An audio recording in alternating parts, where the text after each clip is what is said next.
আল্লাহর নবী বলে এটার কি সবের তো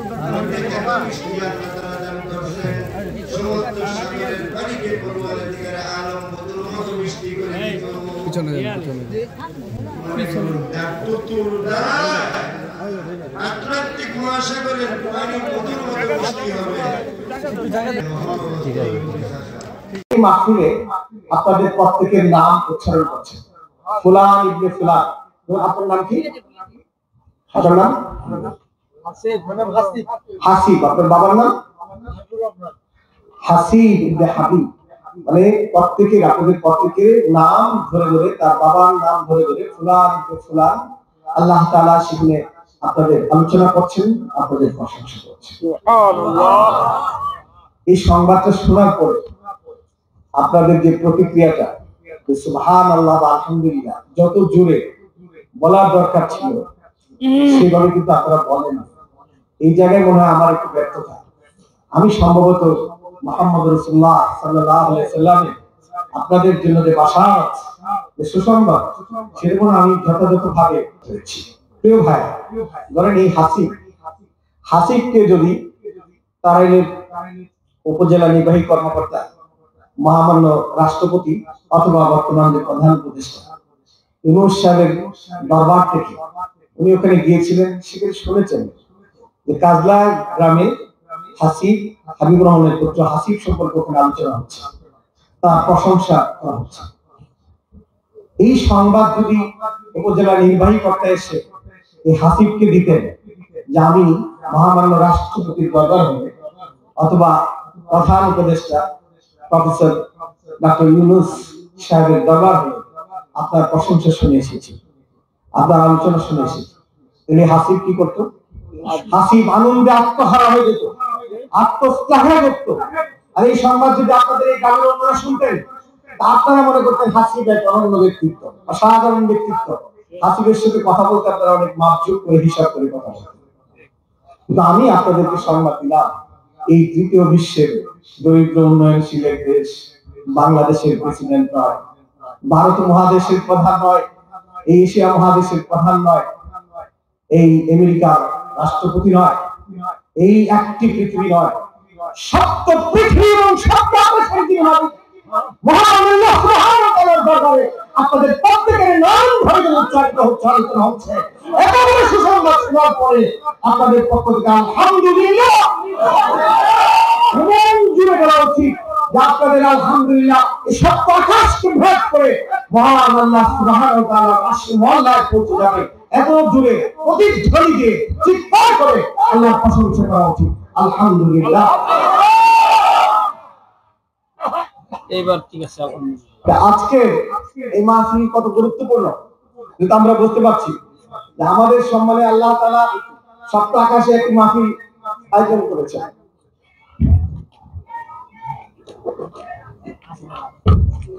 এবার সুন্নাতান হাসানাতান ফালাহু আজরুহা ওয়া আজরু মান আমিলা বিহা ইয়াউমিল কিয়ামাহ ওয়া মান সান্না সুন্নাতান সাইয়্যাতান ফাআলাইহি বিযুহা ওয়া বিযু মান আমিলা বিহা ইলা ইয়াউমিল কিয়ামাহ। পৃথিবীতে যদি কেউ কোনো শুভ কাজে, কল্যাণকর কাজে, কোনো ভালো কাজের সূচনা করে তাহলে তার বদলা, তার বিনিময়, তার উজরত আল্লাহ তাআলা তাদেরকে দিবেন। এবং এই ভালো কাজ, এই শুভ কাজ পৃথিবীতে কিয়ামত পর্যন্ত যে চর্চা চলতে থাকে, যে হাজারো লাখ লাখ কোটি কোটি মানুষ অনাগত প্রজন্মের লোকজন এই ভালো কাজের চর্চা করবে, তাদের সমস্ত সওয়াবকে পুণ্যকে একত্রিত করলে যে পাহাড় তৈরি হবে, এই দুনিয়াতে প্রথম যারা এই শুভ কাজের সূচনা করে তাদের প্রত্যেকের আমলনামায় তত পরিমাণ সওয়াব। ধরেন আজকের এই মাহফিল একটা সুন্নাহ হাসান, একটা শুভ কাজ, একটা কল্যাণের কাজ।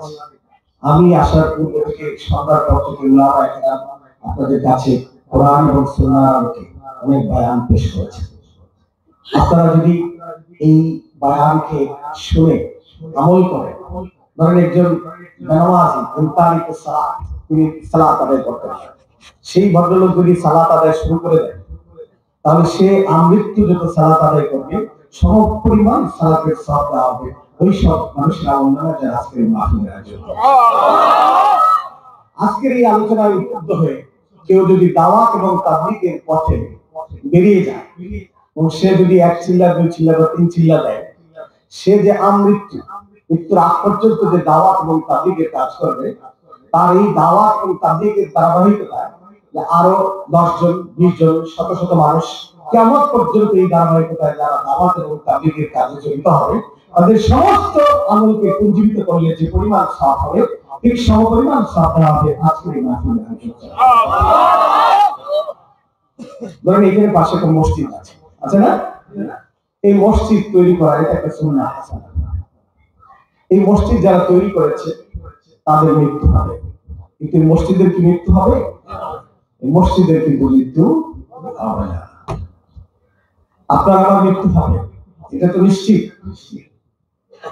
আজকের এই উন্নত বিশ্বে মানুষ যখন চাঁদে যাচ্ছে, মঙ্গল গ্রহে যাচ্ছে, মঙ্গল গ্রহে মানুষ আবাস ভূমি তৈরি করার স্বপ্ন দেখছে, বিশেষ করে মেডিকেল সায়েন্স বা চিকিৎসা বিজ্ঞানের প্রভূত উন্নতি সাধিত হয়েছে। আমরা সাধারণত ধারণা করি যে আমাদের আত্মা অবস্থান করে আমাদের হার্টের যে বাল্ব আছে পাম্প করে এরকম, এই হার্ট যদি ব্লক হয়ে যায়, ডাক্তাররা ঋণ করে সেই হার্টের রক্ত সঞ্চালন স্বাভাবিক করছে। বাল্ব যদি নষ্ট হয়ে যায়, অনেক সময় পুরো হার্টকে রিপ্লেস করছে। বিশেষ করে নিউরোসার্জন যারা, আমাদের ব্রেনে যদি রক্তক্ষরণ হয় বা আপনার কোনো টিউমার হয়, তাহলে সেটা অপসারণ করার জন্য প্রায় 6, 8, 10 ঘন্টা অপারেশন চলে। ডাক্তারদের এক একটা টিম থাকে, একদল কাজ করতে করতে ক্লান্ত হয়ে যায়, তখন আরেকদল এসে কাজ করে। সেই কাজটা ব্রেনে যে রক্তক্ষরণ যদি হয়, ব্রেনের মাধ্যমে কিন্তু আমাদের হাত পা সবকিছু সঞ্চালিত হয়। যদি কোনো কারণে সেখানে ব্লকেজ তৈরি হয়, তাহলে প্যারালাইজড হয়ে যায়। ওই কাজটা যে ডাক্তার করছে বা যে ডাক্তার হার্ট রিপ্লেস করছে, ওই ডাক্তার সাহেবকে আল্লাহ তাআলার যে ঘোষণা, কুল্লু নাফসিন যায়কাতুল মাউত, প্রত্যেক আত্মাকে মৃত্যুর স্বাদ গ্রহণ করতেই হবে। আল্লাহ তাআলা অন্য এক আয়াতে বলছেন, ওয়ালিকুল্লি উম্মাতিন আজাল, ওয়ালিকুল্লি উম্মাতিন আজাল, ফাইযা জা আজালুহু লা ইস্তাখিরুনা সাআতাও ওয়া লা ইস্তাকদিমুন। প্রত্যেক উম্মতের, প্রত্যেক জাতি, প্রত্যেক ব্যক্তির জন্য মৃত্যুর লগ্ন নির্ধারিত। সেই মৃত্যুর যে লগ্ন আছে তার এক মুহূর্ত আগে আসবে এবং এক মুহূর্ত পরে আসবে। যখন মৃত্যু আসবে, আপনাকে অসহায় ভাবে সেই মৃত্যুর কাছে আত্মসমর্পণ করতে হবে। আল্লাহ তাআলা বলছেন, আইনামা তাকুনু ইউদরিকুমুল মাউত ওয়া লাউ কুনতুম ফি বুরুজিন মুশাইয়াদা। কেউ যদি মৃত্যুর হাত থেকে রক্ষা পাওয়ার জন্য সীসাওয়ালা প্রাচীর নির্মাণ করে নিশ্চিত ছোট গৃহে অবস্থান গ্রহণ করে, সেখানেও তার নির্ধারিত যে মৃত্যুর যে লগ্ন আছে, সেই মৃত্যুর লগ্ন যখন আসবে, মৃত্যু তাকে আক্রমণ করবে এবং মৃত্যুর কাছে তাকে অসহায় ভাবে আত্মসমর্পণ করতেই হবে। প্রিয় ভাইরা, আল্লাহ তাআলা বলছেন, আল্লাযী খালাকাল মাউতা ওয়াল হায়াতা লিয়াবলুয়াকুম আইয়ুকুম আহসানু আমালা। আল্লাহ তাআলা আমাদের মৃত্যু এবং জীবনকে সৃষ্টি করেছেন এবং এই পৃথিবীটা হচ্ছে একটা পরীক্ষা কেন্দ্র। পরীক্ষার ফলে আমাদেরকে ছেড়ে দিয়েছেন যে আমরা আল্লাহ এবং তার রাসূলের নির্দেশ অনুযায়ী আমরা কে কতটুকু ভালো কাজ করি, কে কতটুকু খারাপ কাজ করি এবং কে ভালো কাজ করার মাধ্যমে এই পরীক্ষায় উত্তীর্ণ হয়, এজন্য আমাদেরকে আল্লাহ তাআলা এই পৃথিবীতে পাঠিয়েছেন। আল্লাহ রাসূল বলছেন যে মানুষ যখন মাতৃগর্ভে আসে, তখন 40 দিন যায়, 40 দিন এটা আলাদা থাকে, এরপরে 40 দিন পরে মুক্তা হয় এবং 120 দিন পরে ফায়ুরসাল ইলাইহি মালাকুন ফায়ানফুখু ফিহি রূহ ওয়া ইউমারু বিআরবা'i কালিমাত বিকাদরি রিজকিহি ওয়া আজালিহি ওয়া আমালিহি শাকিরুন ওয়া সাঈদ।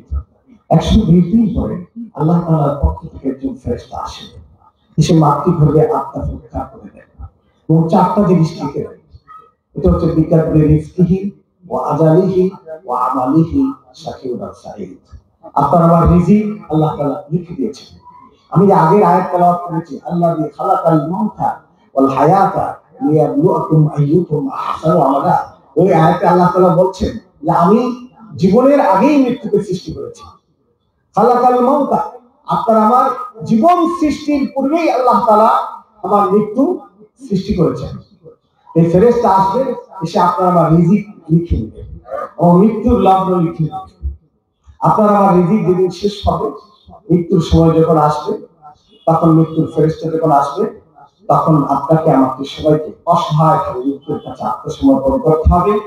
এই কাজদার বগারবেগের জনপদের আপনার আমার মতো অসহায় মানুষ না, বর্তমান পৃথিবীর সবচেয়ে শক্তিধর ব্যক্তি আমেরিকা ট্রাম্প, ডোনাল্ড ট্রাম্প, আমেরিকার প্রেসিডেন্ট, তারও যে নির্ধারিত মৃত্যুর লক্ষ্য আছে, সেই মৃত্যু যখন আসবে, সেই মৃত্যুর কাছে তার অসহায় আত্মসমর্পণ করতেই হবে। আমি কিছুক্ষণ আগে যে ডাক্তারের কথা বললাম, যে ডাক্তার সার্জারির মাধ্যমে আপনার হৃৎপিণ্ডকে রিপ্লেস করছে, সেই ডাক্তার সাহেবের যে নির্ধারিত মৃত্যুর সময়, সেই সময় যখন আসছে, ডাক্তার সার্জারি করছে, এমন অবস্থায় থাকে মৃত্যুর কাছে অসহায় আত্মসমর্পণ করে আল্লাহর দরবারে হাজির হচ্ছে।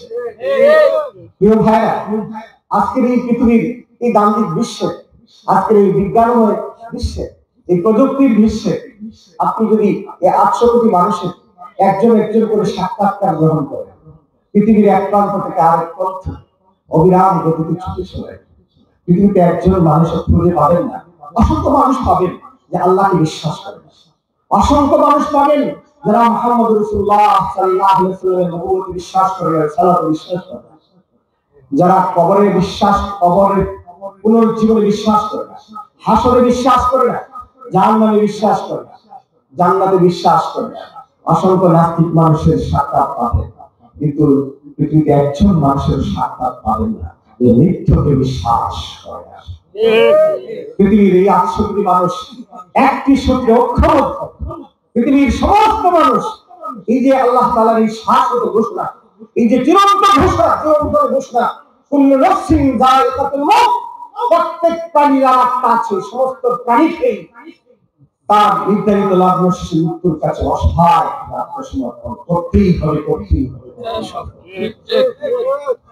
আমাদের এই মহল্লা অসংখ্য মুরব্বী আলেম ছিলেন যারা আজকে দুনিয়াতে নেই। আজ থেকে 20 বছর আগে যে প্রজন্ম কাজলা মাদ্রাসায় মাহফিলের আয়োজন করত, আজকে তারা জীবিত নেই। এই কাজলা সিনিয়র মাদ্রাসা অধ্যক্ষ ছিলেন মরহুম সৈয়দ তাহা, অধ্যক্ষ ছিলেন মরহুম মাওলানা নুরউদ্দিন সাহেব, এবং অনেকেই ছিলেন যারা কিন্তু আজকে নেই।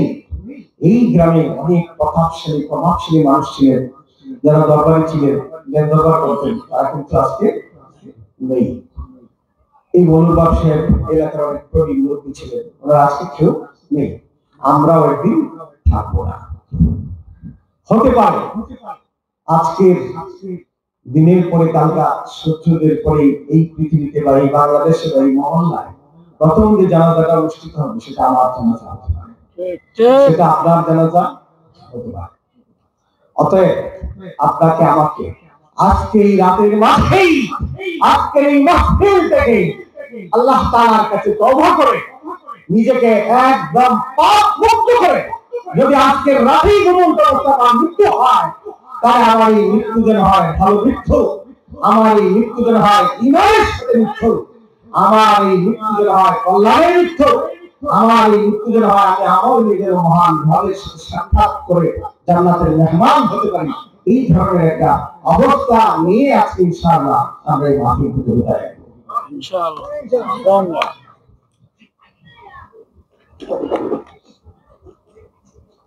আমি আপনাদের সন্তান, আমি কাজলা মাদ্রাসায় পড়াশোনা করেছি 1 থেকে 1.5 বছর, 2 বছর। আপনাদের এই মাটির উপর দিয়ে গিয়েছি। এই মাটি এবং এই বাতাস, এই আবহাওয়ার কাছে আমি ঋণী, এবং এখনো জন্মের পর থেকেই যখন কিশোরগঞ্জ যাই বা কোথাও যাই, আপনাদের এই মাটির মুখের উপর দিয়ে আমি যাই। এই জন্য আমি আপনাদের কাছে ঋণী।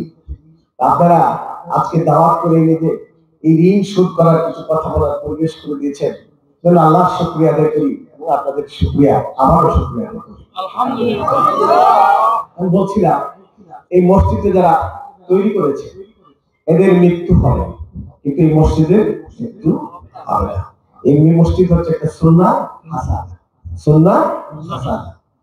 এই মসজিদের মৃত্যু যদি না হয় তাহলে এই মসজিদে ধরেন প্রতিদিন কতজন মানুষ নামাজ পড়ে, ধরেন 20 জনই ধরলাম আমরা, যদি 5 ওয়াক্ত 100 জন মানুষ সালাত আদায় করে, এক মাসে কতজন? 3000 জন, এক বছরে 36,000 জন। এরকম 36,000 জন মানুষ যদি প্রতি বছরে সালাত আদায় করে, নামাজ আদায় করে, কিয়ামত পর্যন্ত যদি মসজিদ দিকে থাকে, কত লক্ষ কত কোটি মানুষ এখানে সালাত আদায় করবে। ঠিক এই কোটি কোটি মানুষের এই ট্রিলিয়ন ট্রিলিয়ন রাখাতকে একত্র করার মসজিদ নির্মাণ লগ্নে 5টি টাকা দিয়ে সাহায্য করেছে, যে এক কোদাল মাটি আগিয়ে দিয়েছে, যে একটা ইট আগিয়ে দিয়েছে। অর্থাৎ এই মসজিদের নির্মাণ কাজে যারা সহযোগিতা করেছে তাদের প্রত্যেকের আমলনামায় কিয়ামত পর্যন্ত যত মানুষ এই মসজিদে সালাত আদায় করবে তাদের সমস্ত সালাতকে একত্রিত করে যে পরিমাণ সালাত তাদের সমপরিমাণ সালাতের সওয়াব ওই সব মানুষের আমলনামায় দেওয়া হবে যারা এই মসজিদ তৈরি করেছে। এইগুলোকে বলা হয় সুন্নাহ হাসানা। হাদিসের পরিভাষায় বলা হয় সুন্নাহ হাসানা, সাদাকা জারিয়া, সাদাকা জারিয়া, প্রবাহমান সাদাকা। আমরা বলছি আমাদের মৃত্যু হবে, কিন্তু এই ধরনের কাজ যদি পৃথিবীতে কেউ করে যায় তাহলে এই কাজের কিন্তু মৃত্যু হবে না। আপনি যদি হাফখানা তৈরি করে রেখে যান তাহলে আপনার মৃত্যু হবে, কিন্তু আপনি হাফখানায় 5টি টাকা সাহায্য করেছেন। কাল কিয়ামতের দিন হাসরের ময়দানে আপনি যখন হাজির হবেন তখন দেখবেন আপনার আমলনামায় কোরআন তেলাওয়াতের সওয়াবের পাহাড় দাঁড়িয়ে আছে। আপনি অবাক হবেন, আপনি অবাক হয়ে প্রশ্ন করবেন, ইয়া রাব্বাল আলামিন, আমি তো কোরআনের তেলাওয়াত জানতাম না, আমি তো অশিক্ষিত ছিলাম, আমি তো খেটে কৃষক ছিলাম, দিনমজুর ছিলাম, রিকশা চালক ছিলাম, অটো চালক ছিলাম, আমি তো কোরআনের তেলাওয়াত জানতাম না। আমার আমলনামায় এই লাখ লাখ খতমে কোরআনের সওয়াব, কোরআন খতমের সওয়াব কোথেকে দাঁড়িয়ে আছে? সেদিন আল্লাহ তাআলার পক্ষ থেকে আপনাকে অভিহিত করা হবে যে আমার বান্দা, এই কাজলা বাগানের মহল্লায় যখন মাদ্রাসা তাহফিজ হাফখানা মাদ্রাসা হয়েছিল সেখানে তুই 10টি টাকা দিয়ে সাহায্য করেছিলে, আর সেই মাদ্রাসা থেকে 100 জন হাফিজে কোরআন হয়েছিল। এই 100 জন হাফিজে কোরআন আরো 100টি মাদ্রাসায় হাফিজ সাহেব হিসেবে শিক্ষকতা করে আরো 1000 মানুষকে হাফিজে কোরআন করেছিল। এই 1000 জন আরো 10,000 জনকে হাফিজে কোরআন করেছিল। এই ধারাবাহিকতা কিয়ামত পর্যন্ত পৃথিবীতে চালু ছিল। এই লাখ লাখ অসাধু কোরআনরা যে কোরআন তেলাওয়াত করে যে খতমের যে পাহাড় তৈরি করেছিল সেই সব তোমার আমলনামায় দেওয়া হয়েছে। সুবহানাল্লাহ। আল্লাহ রাসূল বলেন, ইযা মাতাল ইনসান ইনকাতা আনহু আমালুহু ইল্লা মিন সালাসাতিন, ইল্লা মিন সাদাকাতিন জারিয়াতিন আও ওয়ালাদিন সালিহিন ইয়াদ'উ লাহু আও ইলমিন ইউনতাফা বিহি, ওয়া কামা ক্বালা আলাইহিস সালাম। আল্লাহ রাসূল বলেন, দুনিয়া সবার মৃত্যু হবে, কিন্তু তারা যদি এরকম প্রবাহমান সাদাকা জারিয়ার কোনো কাজ করে রেখে যায় তাহলে তার মৃত্যু হবে, কিন্তু তার আমলের দ্বারা বন্ধ হবে না। সে কবর থেকে সে আমল পাইতে থাকবে। এর ভিতরে এক প্রকারের কাজ হচ্ছে সাদাকা জারিয়া। আমি এই যে বললাম আপনাদেরকে, মসজিদ বানাবেন, মাদ্রাসা বানাবেন, আপনাদের মহল্লায় নলকূপ আছে না, নলকূপ আপনার বাড়িতে নলকূপ যদি বাড়ির সামনে একটা নলকূপ বসান, আর এই নলকূপ থেকে মানুষ এক ডুব পানি খাবে, প্রত্যেক ডুব পানির বদলে আবার আপনার আমলে একটা সুবহানাল্লাহ সওয়াব লেখা থাকবে। গরু পানি খাবে, আপনার আমলে সওয়াব হবে। পাখিরা পানি খাবে, আপনার আমলে সওয়াব হবে। বুখারী হাদিস আছে যে এক ভদ্র মহিলা একটা বিড়ালকে আটকে রেখেছিল, তাকে তার খাবার খাওয়ানোর সুযোগ দিত না। আল্লাহ তাআলা এই মহিলাকে জাহান্নামী করে দিয়েছেন। আরেকজন পতিতা, একজন বেশ্যা মহিলা, সে কূপের পাশ দিয়ে যাচ্ছে, একটা কুকুর পানির পিপাসায় জিহ্বা বের করে দিয়েছে। এই বেশ্যা মহিলা তার ওড়নাকে খুলে জুতাতে বেঁধে কূপ থেকে পানি উত্তোলন করে এই কুকুরকে পানি পান করানোর কারণে তাকে আল্লাহ তাআলা জান্নাত দিয়ে দিয়েছেন। যদি কুকুরকে বা বিড়ালকে পানি খাওয়ানোর কারণে আল্লাহ তাআলার পক্ষ থেকে জান্নাতের ফয়সালা হয়ে থাকে, এই সৃষ্টির সবচেয়ে সেরা জীব আশরাফুল মাখলুকাত মানুষকে যদি আপনি একটা নলকূপ বসিয়ে সুপেয় পানির ব্যবস্থা করেন, প্রতি ঢোক পানিতে আপনার আমলনামায় সাদাকাত সওয়াব হতে থাকবে, হতে পারে আপনার ঈমান যদি নিফাক মুক্ত হয়, আপনার ঈমান যদি শিরক থেকে মুক্ত হয়, আপনার ঈমান যদি কুফর থেকে মুক্ত হয়, হতে পারে আপনার এই টিউবওয়েলে জান্নাতুল ফিরদাউসে স্থান করে নেওয়ার জন্য, মেহমান হওয়ার জন্য আপনার জন্য যথেষ্ট। ফির ভাইরা, আল্লাহ রাসূল বলছেন মা মিন মুসলিম ইয়াগরাসু রাসা আও ইয়াযরাউ যারআন ফায়াকুলু মিনহু ইনসানুন আও তায়রুন আও বাহিমাতুন ইল্লা ইয়াকুলু লাহু সাদাকা। ওয়া ক্বালা ইসলাম, আল্লাহ রাসূল বলেছেন এই পৃথিবীতে যদি কেউ কোনো বৃক্ষ রোপণ করে, বৃক্ষ রোপণ করে, হতে পারে ফলজ বৃক্ষ অথবা হতে পারে বনজ বৃক্ষ, অথবা কেউ যদি মাঠে শস্য বপন করে। আমরা এখানে যারা আছি কৃষক, তাই না? আমরা কৃষক, আমরা মাঠে এখন ফসল বপন করেছি, মাঠ ভর্তি ফসল। আপনাদের সম্পর্কে আল্লাহ রাসূল বলছেন কেউ যদি এই ধরনের বৃক্ষ রোপণ করে তাহলে এই বৃক্ষ হচ্ছে সাদাকা জারিয়া। কারণ আপনি একটা কাঁঠাল গাছ রোপণ করলেন, এই কাঁঠাল গাছে যে কাঁঠাল হবে, কাঁঠালের পাতা হবে, এই পাতা যখন নিচে ঝরে পড়বে ছাগল পাতা খাবে, প্রত্যেকটি পাতার বিনিময়ে আপনার আমলনামায় একটি সাদাকাত সওয়াব লেখা হবে। আপনি যখন কাঁঠাল খাবেন তখন এই কাঁঠালের প্রতিটি কোষ যখন আপনি খাবেন তখন প্রত্যেকটি কোষের বদৌলতে যে ভদ্রলোক কাঁঠাল গাছটি রোপণ করেছে তার আমলনামায় একটি সাদাকাত সওয়াব লেখা হবে।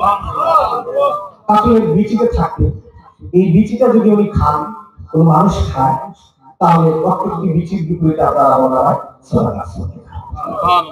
আর এই বীজগুলো যদি আবার কেউ রোপণ করে, আরো যে বৃক্ষ হবে, ওই বৃক্ষ থেকে আরো বৃক্ষ হবে, কিয়ামত পর্যন্ত পৃথিবীতে এই যে বৃক্ষ চলতে থাকবে, রোপণের প্রক্রিয়া চলতে থাকবে, এই কিয়ামত পর্যন্ত এই কাঁঠাল গাছ থেকে নতুন নতুন যত কাঁঠাল গাছ জন্ম নিবে এবং সেখানে যত কাঁঠালের কোষ হবে, মানুষ খাবে, পাখি খাবে, গরু ছাগল খাবে, প্রত্যেকটি বীজের এবং কোষের বিপরীতে আপনার আমলনামায় সওয়াব লেখা হবে।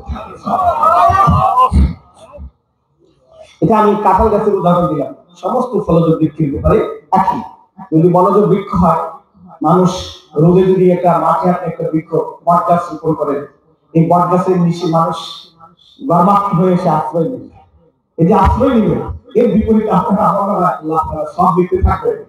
আপনি যে বট গাছ রোপণ করলেন হাওরে, সেখানে গর্ভাক্ত মানুষ রোদে ক্লান্ত শ্রান্ত পিপাসার্ত হয়ে শুরু করেছে, এখানে আশ্রয় নিবে, আরাম করবে। এর বদৌলতে কাল কিয়ামতের দিন আল্লাহ সুবহানাহু ওয়া তাআলা, যিনি যেদিন তার আরশের ছায়া ছাড়া আর কোনো ছায়া থাকবে না, সেই দিন আল্লাহ তাআলা আপনাকে সেই আরশের ছায়ার নিচে থাকার ব্যবস্থা করবেন। এরপরে আল্লাহ রাসূল বলছেন ইয়াযরাউ যারআ, কেউ যদি মাঠে ফসল বপন করে, মাঠে ফসল বপন করে, ধরুন আপনি চাষি, আপনি ধান চাষ করেছেন, এই যে ধানের প্রতিটি চাল হবে না, এই প্রতিটি চাল যে মানুষ খাবে, প্রত্যেকটি চালের, প্রত্যেকটি ভাতের, প্রত্যেকটি দানার বিপরীতে যে কৃষক এই ধান রোপণ করেছে তার আমলনামায় একটা সাদাকাত সওয়াব লেখা হবে। এবার বুঝেন আপনি কত পরিমাণ ধান ফলাচ্ছেন এবং সেখান থেকে যদি বাবুই পাখি এসে একটা দানা খায়, আপনার আমলনামায় একটা সাদাকাত সওয়াব লেখা হবে। অনেক সময় আমাদের গরু ছাগল ছুটি দিয়ে আমাদের ফসল খেয়ে ফেলে, তাই না? কিন্তু আমরা সকালবেলা যদি দেখি খেয়েছে, তখন আমরা তো রাগারাগি করি, অসভ্য ভাষায় গালিগালাজ করি। যদি অসভ্য ভাষায় গালিগালাজ করেন তাহলে কিন্তু আমি সব থেকে মাহরুম হয়ে যাবেন। আর আপনি যদি সবর করেন, আল্লাহ তাআলা আপনার এই ফসল খেয়েছে প্রত্যেকটি দানার বিপরীতে আপনার আমলনামায় সওয়াব লেখা হতে থাকবে, সাদাকাত সওয়াব। আমি যদি এই সাদাকা জারিয়ার আলোচনা করতে থাকি রাত শেষ হয়ে যাবে, কিন্তু এই সাদাকা জারিয়ার আলোচনা শেষ হবে না। এই সাদাকা জারিয়ার আরেকটা কথা হচ্ছে, আপনি যদি নেক সন্তান পৃথিবীতে রেখে যান, যদি পৃথিবীতে রেখে যান, আর সেই সুসন্তান যদি আপনি কবরে যাওয়ার পরে আপনার জন্য আল্লাহ তাআলার কাছে দোয়া করে, তাহলে আপনি কবরে থেকে সওয়াব পেতে থাকবেন।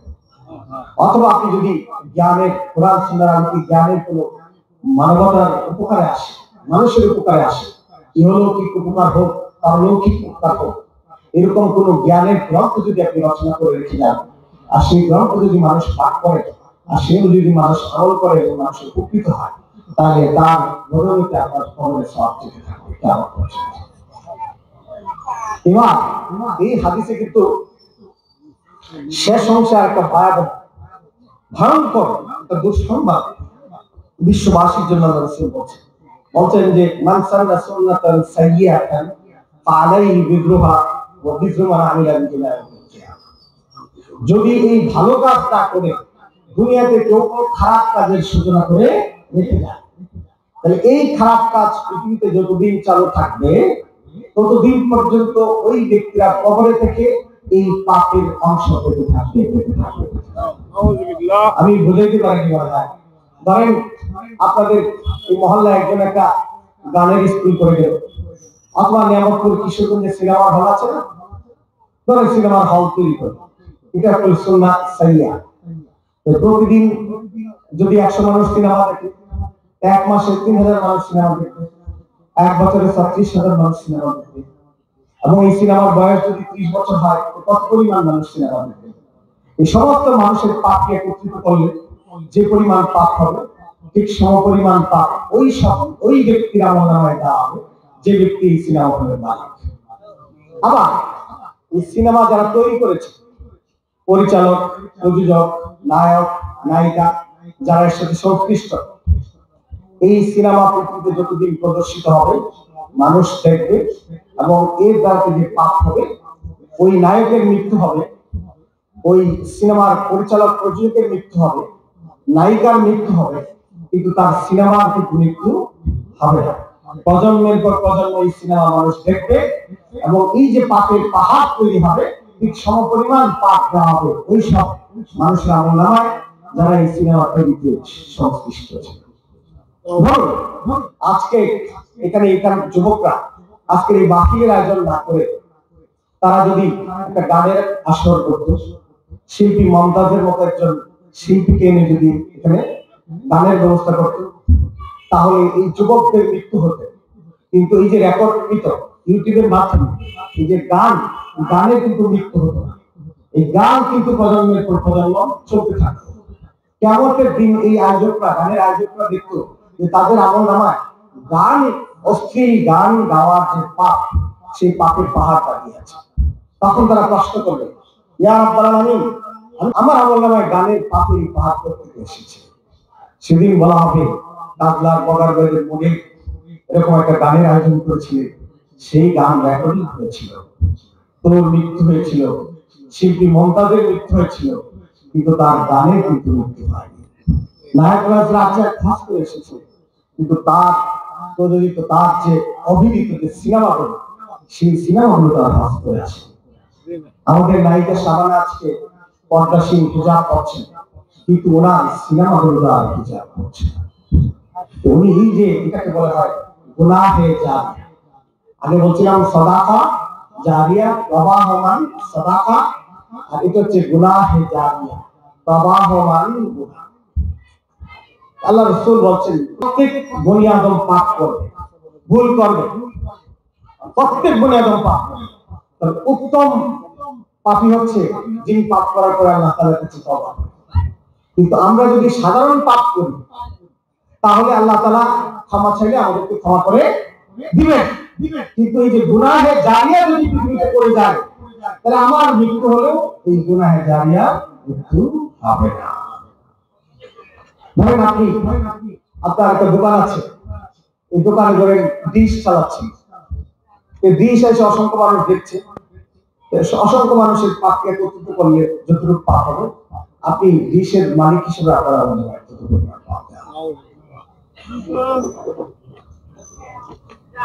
আলোচনা এখানে উপসংহার করতে চাচ্ছি যে আল্লাহ তাআলা আমাদেরকে সাদাকা জারিয়ার কাজ বেশি বেশি করার তৌফিক দান করুন। সবাই আল্লাহ তাআলা আমাদেরকে এই গুনাহে জারিয়া থেকে আল্লাহ তাআলা আমাদেরকে হেফাজত করুন। আমিন। প্রিয় ভাইরা, আমি আলোচনা করি সাধারণত কোরআন সুন্নাহর আলোকে সমসাময়িক চলমান যে পরিস্থিতি, যে প্রেক্ষাপট থাকে দেশে এবং বিদেশে, এই সমস্ত প্রেক্ষাপটকে সামনে রেখে আমি আলোচনা করি। আমাদের ক্লাসে এদেশের সেরা মেধাবী ছেলেরা থাকে। ধরেন আপনাদের যে ভাইরাল বক্তা আমির হামজা, ভাইরাল বক্তা তারেক মুনাওয়ার, এই ধরনের বড় বড় বক্তা হাফেজ, মাওলানা, মুফতি, এই ধরনের মেধাবী ছেলেরা থাকে। তখন তাদের সামনে যখন কথা বলি, তখন আমি যে স্ট্যান্ডার্ড রক্ষা করে কথা বলি, আবার যখন পাবলিকলি এসে কথা বলি, সেই কথা যদি বলি তখন আপনাদের পক্ষে রিসিভ করা কঠিন হয়ে যায়। আবার আয়োজকদের ভিতরে কিছু লোক থাকে, তাদের ডিমান্ড থাকে আমাদের কাছে যে আরো 3 জন বক্তা দিলাম, তিনি ফজিলতের ওয়াজ করবেন, তিনি কাসাসুল কোরআনের ওয়াজ করবেন, তিনি কাসাসুল আম্বিয়ার ওয়াজ করবেন, তিনি কাসাসুল আউলিয়ার ওয়াজ করবেন। কিন্তু আপনাকে তো আমরা দেখে গেছি ব্যতিক্রম কিছু জানতে শুনতে, যেটা আমরা জানি না। আমি যদি এই সাধারণ ফজিলতের আলোচনা করি যে প্রথম যা করলাম, তাহলে ওরা বলবে এই আলোচনা তো আমরা আগেও শুনেছি এবং পরেও শুনবো। আপনার কাছ থেকে তো আমরা ব্যতিক্রম কিছু শুনতে চাই, যেটা অন্যরা সাধারণত বলে না। এখন এই ব্যতিক্রম আলোচনা যদি করতে যাই, তখন আবার এই আলোচনা হয় রসকসী, প্রাণহীন এবং তত্ত্বনির্ভর। তখন আবার কিছু লোক আস্তে আস্তে ওনারা উঠে চলে যেতে থাকে। আপনাদের কাছে আমার অনুরোধ হলো, রিকোয়েস্ট হলো, খুব বেশি সময় আলোচনা করবো না।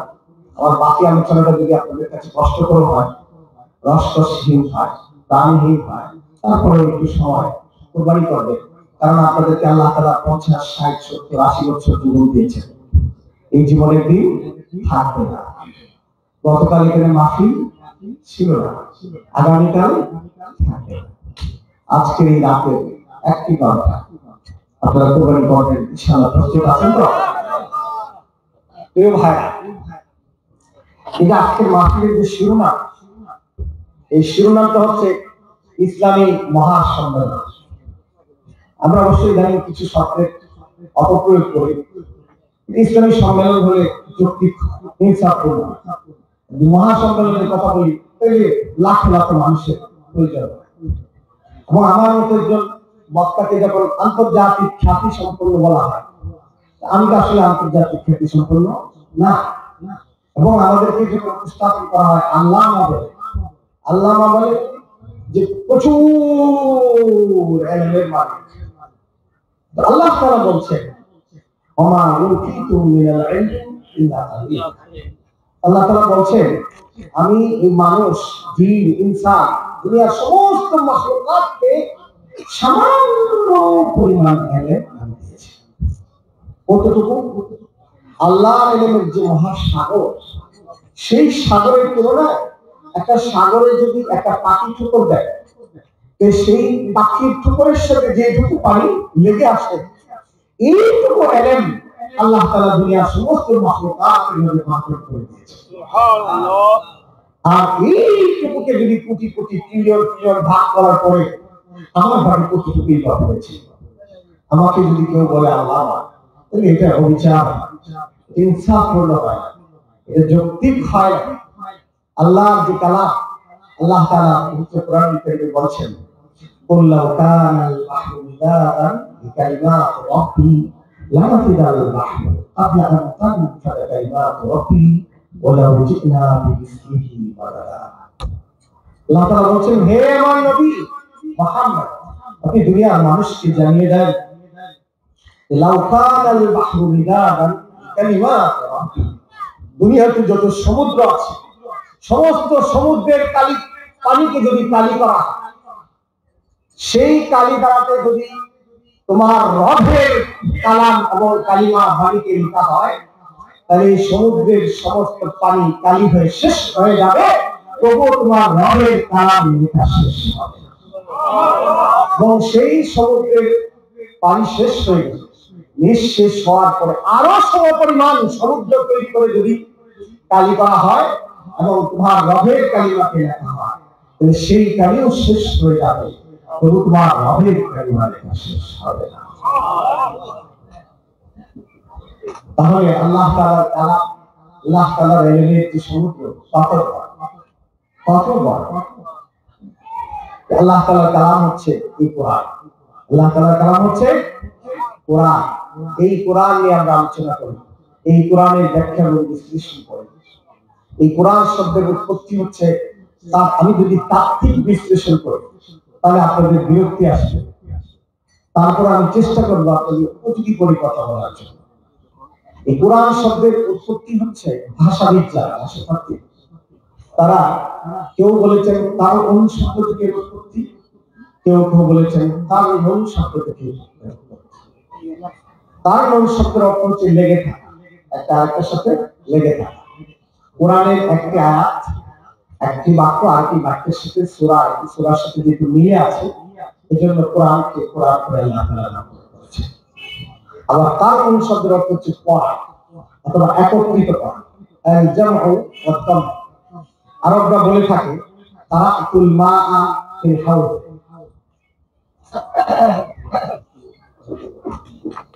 আপনারা ওদের কাছে কঠিন হলেও ভালো না লাগলেও শুনুন, কারণ আল্লাহ তাআলার কোরআন এই কিতাবই হচ্ছে আপনারা আমার নাজাতের একমাত্র পথ। এই ৬০-৭০ বছরের জীবনে দুনিয়া থেকে চলে যাবে আর কোরআন শব্দের অর্থ জানবেন না, এটা তো হয় না। এটা যদি হয় তাহলে আল্লাহর কাছে কি জবাব দিতে পারবেন? জবাব দিতে পারবেন না। কারণ শব্দের অর্থ হচ্ছে একত্রিত করা অথবা পড়া। আরবরা বলে থাকে তারাকুল মাআ ফিল হাউজ, যে আমি পানির চৌবাচ্চায় পানি একত্রিত করেছি। আর কারণ কিরাআতুল শব্দের অর্থ হচ্ছে পড়া। পড়ার অর্থে এই জন্য কোরআনকে কোরআন বলে নামকরণ করা হচ্ছে। এই আল্লাহ তাআলার এই পৃথিবীতে এই কোরআন যে পরিমাণ তেলাওয়াত হয়, কোরআনের যে পরিমাণ কথা, পৃথিবীতে দ্বিতীয় আর কোনো গ্রন্থ নেই যার কোটি ভাগের এক ভাগ তেলাওয়াত। কি বলে? এই পৃথিবীতে লক্ষ লক্ষ ফাজিল কোরআন। আল্লাহ তাআলার এই যে 24 ঘন্টা, এই 24 ঘন্টার একটি মুহূর্ত, একটি সেকেন্ড, একটি চোখের পলক নেই যে মুহূর্তে আল্লাহ তাআলা কোরআনের আবৃত্তি, আল্লাহ তাআলা কোরআনের তেলাওয়াত এই পৃথিবীতে হচ্ছে। যেহেতু এই পৃথিবীতে সর্বাধিক পঠিত গ্রন্থ হচ্ছে কোরআন, আল্লাহ তাআলা কোরআনকে কোরআন করে করেছেন। আর তার কোন অর্থ যদি আমরা একত্রিত করা বুঝি, তাহলে আল্লাহ তাআলা এই পৃথিবীর সৃষ্টি লগ্ন থেকে আদম আলাইহিস সালামকে সৃষ্টি করার পরে আল্লামা আদম আল-আসমা'a কুল্লাহা সুম্মা আরাদাহু আলাল মালাইকা ফাকালা আনবিউনি বিআসমা'i হাউলাই ইন কুনতুম সাদিকিন। আল্লাহ তাআলা আদমকে সৃষ্টি করে তাকে দুনিয়ার সমস্ত জ্ঞান বিজ্ঞান সম্পর্কে তাকে জ্ঞান দিয়েছেন। ওই সময় থেকে শুরু করে আজকের ১বিংশ শতাব্দী পর্যন্ত জ্ঞানের যত নতুন নতুন উৎপত্তি এবং শাখা প্রশাখা আবিষ্কার হয়েছে এবং কিয়ামত পর্যন্ত পৃথিবীতে আরো যত নতুন নতুন জ্ঞান এবং বিজ্ঞানের উৎপত্তি এবং ক্রমবিকাশ হবে, সমস্ত জ্ঞান এবং বিজ্ঞানকে আল্লাহ তাআলা এই পবিত্র কোরআনে কারিমে একত্রিত করেছেন। এই কোরআন আল্লাহ তাআলার পক্ষ থেকে আপনার আমার কাছে একটি পত্র হিসেবে এসেছে। পত্র বুঝেন? চিঠি। ধরেন আপনার কোনো বন্ধু আজকে যদি আমেরিকায় থাকেন বা ফ্রান্সে থাকেন বা জার্মানিতে থাকেন, তিনি যদি আপনার কাছে ফ্রেঞ্চ ভাষায় একটি পত্র লেখেন, পত্রের বিষয়বস্তু হয়তো আপনাকে জিজ্ঞেস করেছে যে বন্ধু, দীর্ঘদিন তোমার সাথে দেখা নেই, তুমি কেমন আছো? আমি এরকম আছি, আমাদের অমুক বন্ধু কেমন আছে, ইত্যাদি ইত্যাদি। এখানে আপনার জীবনের জন্য কোনো গুরুত্বপূর্ণ কোনো ইনফরমেশন বা তথ্য সেখানে বার্তা নেই। কিন্তু এই ফ্রান্স ভাষার পত্র যদি পান রাতের বেলা, রাতে আপনার ঘুম হবে না, আপনি অস্থির হয়ে যাবেন। সকালবেলা এলাকার শিক্ষিত জনের কাছে যাবেন, গিয়ে জিজ্ঞেস করবেন যে ফ্রেঞ্চ ভাষা কে জানে। যদি শুনেন যে গুরুদ্বারের এরকম একজন ভাষা শিক্ষক আছে অথবা ঢাকা বিশ্ববিদ্যালয়ের ভাষা ইনস্টিটিউটের এরকম একজন ভাষাবিদ আছে, আপনি তার কাছে ছুটে যাবেন সেই পত্রের মর্ম জানার জন্য, বোঝার জন্য। কিন্তু যে পত্রে আপনার জীবনের জন্ম থেকে শুরু করে মৃত্যু পর্যন্ত, জান্নাতে প্রবেশের পূর্ব মুহূর্ত পর্যন্ত আপনার জীবনের প্রতিটি তথ্য, আপনার জীবনের প্রতিটি নির্দেশনা, আপনার জীবনের কোন কাজে কল্যাণ, কোন কাজে অকল্যাণ, কোন কাজে আপনার মর্যাদা, কোন কাজে আপনার অমর্যাদা, কোন কাজে আপনার মুক্তি, কোন কাজে আপনার শাস্তি, সমস্ত নির্দেশনা যে পত্র আল্লাহ তাআলার পক্ষ থেকে নিয়ে আপনার ঘরে উপস্থিত হয়েছে, সেই পত্রটি আপনি ফুলটঙ্গিতে আপনার আলমিরার থাকে রেখে দিয়েছেন, সেই পত্রটি ধারার জন্য, সেই পত্রের বক্তব্যকে অনুধাবন করার জন্য আপনার ভিতরে কোনো আপত্তি অস্থিরতা নেই। অথচ এই কোরআন তো এসেছে হুদাল লিন্নাস বাইনাতিন মিনাল হুদা ওয়াল ফুরকান, মানবতার হেদায়েতের জন্য এই কোরআন এসেছে, মানবতার মুক্তির জন্য এই কোরআন এসেছে। কেন আমি কি এমনি আলোচনা সংক্ষিপ্ত করে ফেলবো নাকি আলোচনা করবো? আপনারা যদি শুনতে চান আমি আলোচনা করতে পারবো, দীর্ঘ সময় আলোচনা করতে পারবো। হ্যাঁ,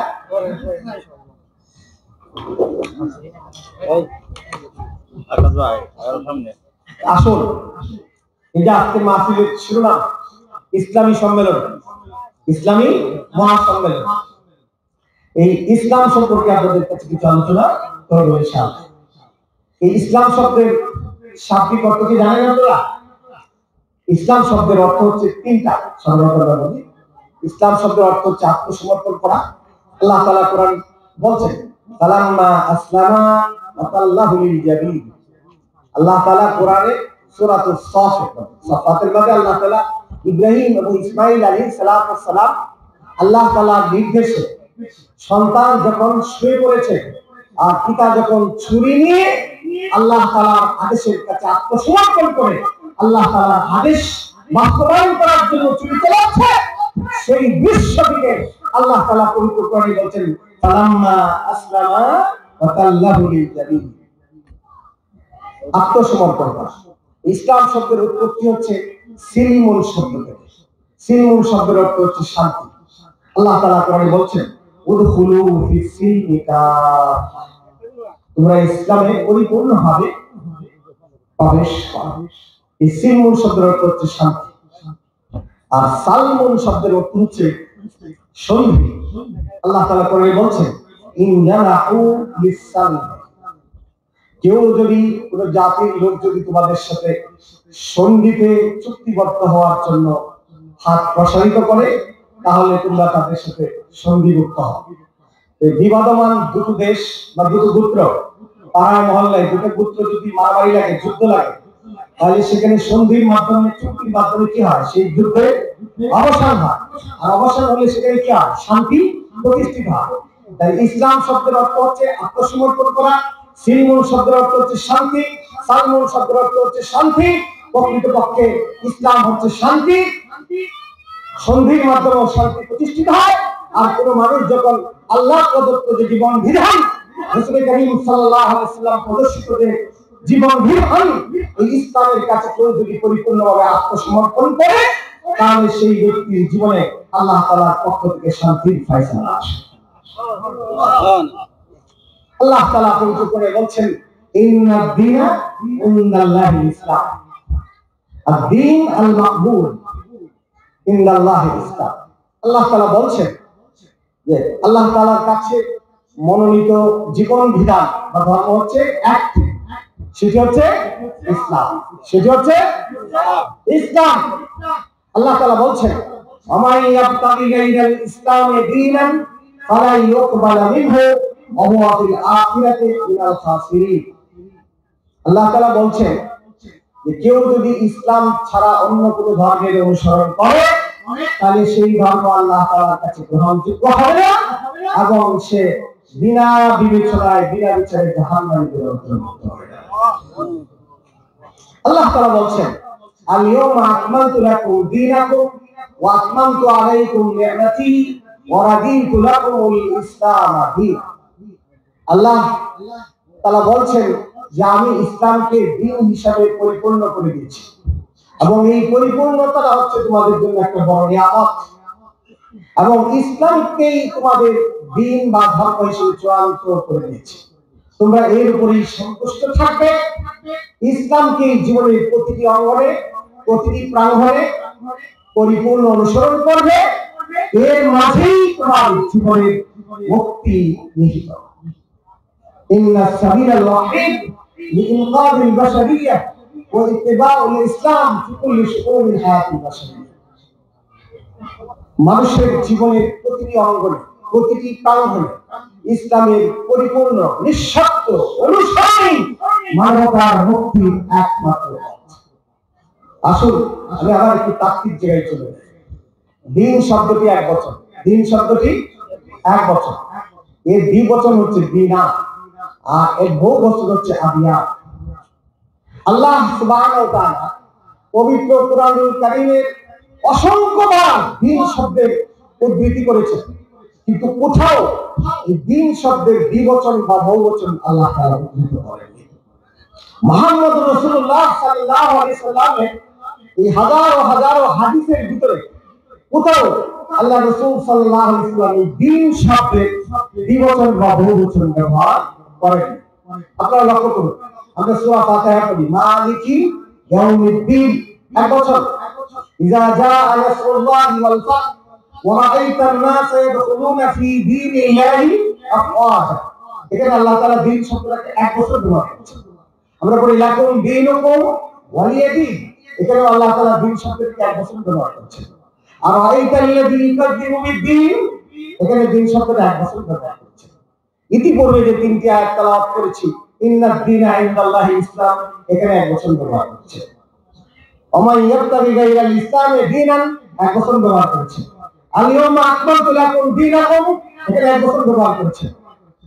ওয়াল্লাযী আরসালা রাসূলাহু বিল হুদা ওয়া দীনিল হক লিইয়ুযহিরাহু আলা দীনি কুল্লি ওয়ালাউ কারিহাল মুশরিকুন, তিনি সেই সত্তা যিনি সত্য দিন সহকারে তার নবী মুহাম্মদুর রাসূলুল্লাহ সাল্লাল্লাহু আলাইহি ওয়াসাল্লামকে এই পৃথিবীতে পাঠিয়েছেন। পৃথিবীতে প্রচলিত প্রতিষ্ঠিত মানুষ যেগুলোকে দিন মনে করে প্র্যাকটিস করে, এই সমস্ত দিন বা ধর্মের উপরে ইসলামকে বিজয়ী করার জন্য মুহাম্মদ রাসূলুল্লাহ সাল্লাল্লাহু আলাইহি ওয়াসাল্লামকে পাঠিয়েছেন।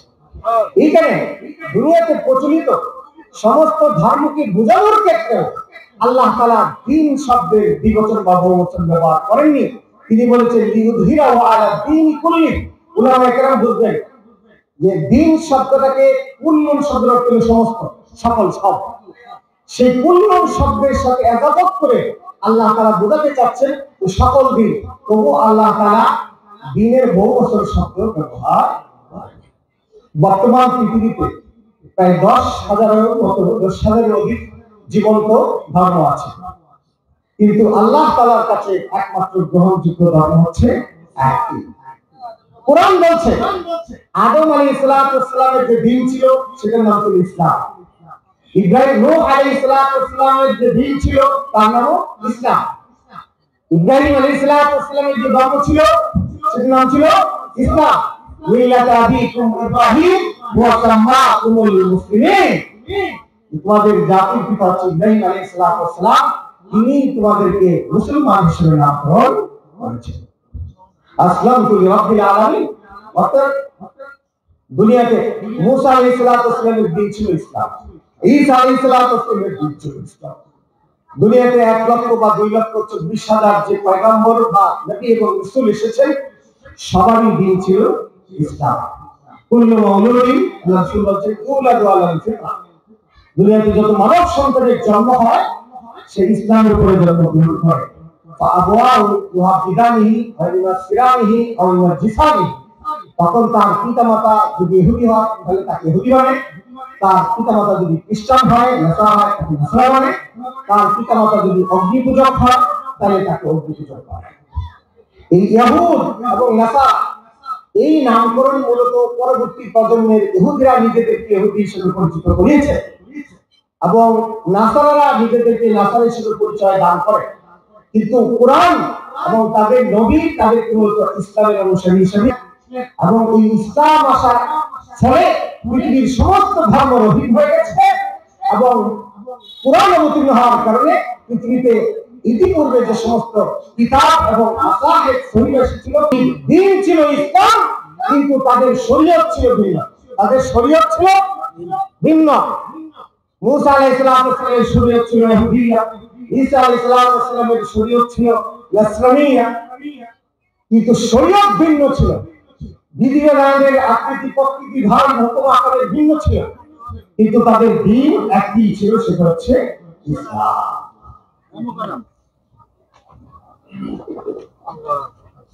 এখন এই ইসলাম সম্পর্কে আল্লাহ তাআলা বলতেছে যে আমি এই দিনকে পরিপূর্ণ করে দিয়েছি। ইসলাম, এই ইসলামের দিন দৌলত। আপনি যদি ইসলামকে ধর্ম হিসেবে বিবেচনা করেন তাহলে পৃথিবীর চিরন্তন ধর্ম, শাশ্বত ধর্ম, একক ধর্ম। আপনি যদি এই ইসলামকে দৌলত রাষ্ট্র পরিচালনায় ব্যবহার করেন তাহলে সেই রাষ্ট্রে ইনসাফ প্রতিষ্ঠিত হবে, আদালত প্রতিষ্ঠিত হবে, শান্তি ফিরে আসবে, মানুষে মানুষে কলহ থাকবে না, মানুষে মানুষে ভাই ভাই হয়ে যাবে, পরস্পর ভ্রাতৃত্ব সৃষ্টি হবে, ঐক্যবোধ সৃষ্টি হবে, সাম্য সৃষ্টি হবে এবং পরস্পরের প্রতি দরদ এবং ভালোবাসা। যদি রাজনীতিতে ইসলামকে প্রয়োগ করেন তাহলে পৃথিবীর সবচেয়ে কল্যাণকর শান্তিময় রাজনীতি পৃথিবীতে আসবে। যদি ইসলামের দেওয়া, এই কোরআনের দেওয়া অর্থনীতিকে আপনি প্র্যাকটিস করেন তাহলে অত্যন্ত ভারসাম্যপূর্ণ অর্থনীতি, ইনসাফপূর্ণ অর্থনীতি ইসলাম দেবে। যে অর্থনীতিতে একজন গাছতলায় থাকবে না, আরেকজন দশতলায় থাকবে না, একজন ছিন্নমূল বঞ্চিত মানুষ থাকবে না, আরেকজন অনেক সম্পদের মালিক থাকবে না, বরং এখানে ভারসাম্যপূর্ণ ইনসাফপূর্ণ একটা অর্থনৈতিক ব্যবস্থা এই পৃথিবীতে প্রতিষ্ঠিত হবে। আমি যদি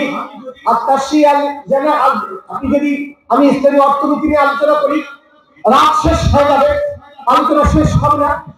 আমি যদি ইসলামের সমাজনীতি নিয়ে আলোচনা করি রাত শেষ হয়ে গেলে আলোচনা শেষ হবে না। আমি যদি ইসলামের রাষ্ট্রনীতি নিয়ে আলোচনা করি তাহলে রাত শেষ হয়ে গেলে আলোচনা শেষ হবে না। আমি যদি ইসলামের পররাষ্ট্রনীতি নিয়ে আলোচনা করি রাত শেষ হয়ে যাবে, পররাষ্ট্রনীতি আলোচনা শেষ হবে না। আমি যদি ইসলামের আত-তাশরী আল-জিনাই আল-ইসলামী, আত-তাশরী আল-মাদানী, ইসলামের সিভিল ল, আমাদের যে আদালত, যে পারিবারিক আইন, উত্তরাধিকারী আইন, যেটা এটা কিন্তু আমাদের দেশে ইসলামী আইন দিয়ে চালিত হয়। কিন্তু আমাদের যে ফৌজদারি আইন, হত্যা আইন, খুনের আইন, চুরি আইন, এইগুলো কিন্তু মানুষের রচিত ব্রিটিশ ল দিয়ে শাসিত হয়। কিন্তু সেখানেও কিন্তু কোরআনের আইন আছে। আমি যদি আপনাদেরকে এই হত্যা আইন, কেসাসের আইন আলোচনা করি, ব্রিটিশ আইন আলোচনা করি, দুটোকে পাশাপাশি আলোচনা করি, তাহলে আলোচনা শেষে আপনারা অবচেতন মনে চিৎকার করে বলে উঠবেন ইসলামের দেওয়া, কোরআনের দেওয়া এই হচ্ছে পৃথিবীতে শ্রেষ্ঠ আইন, এটি হচ্ছে মানবিক, এটি হচ্ছে মর্যাদাপূর্ণ, এটি হচ্ছে কল্যাণকর আইন।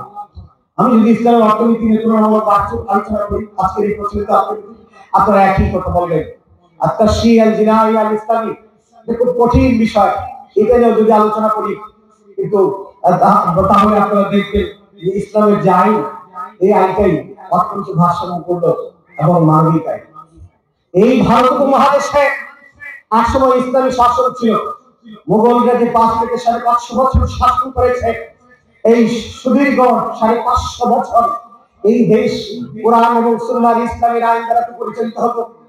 আলিম সমাজ, উলামায়ে কেরাম ছিলেন শিল্পপতি, ওনারা ছিলেন মন্ত্রী, ওনারা ছিলেন কাজী, কুযাত এবং জাস্টিস। এর নীরব সাক্ষী এখন আমাদের আদালতে আছে। আপনারা জানেন, আপনারা এখনো কোর্ট ছিলেন না, কিন্তু আদালত ছিলেন। আদালত কি? কোরআনের পরিভাষা। আপনারা প্রত্যেকদিন ইমাম সাহেব খুতবা দিয়ে তেলাওয়াত করে ইন্নাল্লাহা ইয়া'মুরু বিল আদলি ওয়াল ইহসান, আল্লাহ তাআলা আপনাদেরকে আদালতের কথা বলেন। এই আদালত ছিলেন। এই শুধু যদি কোর্ট আছে কি বলে? আদালত বলে না, কোরআনের ভাষা, হাদিসের ভাষা, ইসলামের ভাষা। হাকিম যিনি হুকুম জারি করে, এটা কোরআনের ভাষা। এটা হাকামতুম বাইনান নাস আন তাহকুমু বিল আদল। এই হাকিম সাহেব, তুমি যদি হুকুম জারি করো, তুমি বিচার করো, তাহলে ইনসাফের সাথে বিচার করবে, আদালতের সাথে বিচার করবে। মুনসিফ যিনি ইনসাফ করেন, যিনি কি করেন? ইনসাফ করেন। কোরআনের ভাষা, এটা ইসলামের ভাষা। ওয়াকিল এটা তো আরবি ভাষা। ওয়াকিল আরবি ভাষা। মুহতার শেরেফা ওয়াজিব। আপনি আদালতে একটা সিভিল মামলা যদি দাব করে, যে সমস্ত পরিভাষা ব্যবহার করা হয়, এই 80 থেকে 90% পরিভাষা ইসলামী পরিভাষা। এই যে কবুলা বলেন, সাফ কবুলা, সাফ কবুলা দলিল, দলিল আরবি ভাষা, সাফ কবুলা দলিল আরবি ভাষা।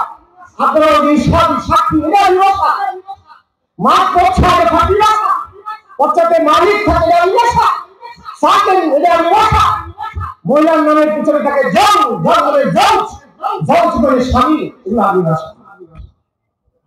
এগুলো কিন্তু নীরব সাক্ষী হয়ে দাঁড়িয়ে আজকে যে এই দেশে একসময় ইসলামী আইন ছিল, কোরআনের আইন ছিল, কিন্তু 1757 সালে পলাশী যুদ্ধে মীর জাফর আলী খানের বিশ্বাসঘাতকতার কারণে বাংলা সূর্যসূরি অস্তমিত হয়েছিল।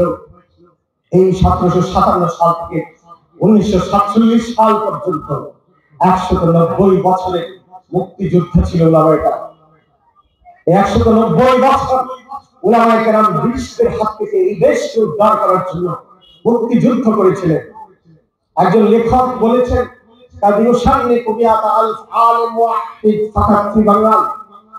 শুধু এই আসাম থেকে শুরু করে মুর্শিদাবাদ পর্যন্ত এই অংশে 1 লক্ষ আলিমকে ফাঁসিতে ঝুলিয়ে হত্যা করা হয়েছিল। ইসলামিক ফাউন্ডেশন আলিম সমাজের বিপ্লবী ঐতিহ্য নামে বইটি অনুবাদ করেছে। ওই লেখক বলেছেন যে আমাদের সোনারগাঁ থেকে সিন্ধু অববাহিকা পর্যন্ত একটি রোড ছিল, এই রোডের নাম ছিল শেরশাহী গ্রাম। এই রোডের উভয় পাশে লক্ষ লক্ষ বৃক্ষ ছিল, একটি বৃক্ষ বাকি ছিল না যে বৃক্ষে একজন আলিমকে ফাঁসিতে ঝুলানো হয়। এই 190 বছরের ইতিহাস আলিম সমাজকে আমরা 3 ভাগে ভাগ করতে পারি। একদল আলিমকে ফাঁসিতে ঝুলানো হয়েছিল, আরেক দল আলিমকে আন্দামান থেকে নির্বাসিত করা হয়েছিল, আরেক দল আলিমের স্থাবর অস্থাবর সমস্ত সম্পত্তি, উলামায়ে কেরাম ছিলেন শিল্পপতি।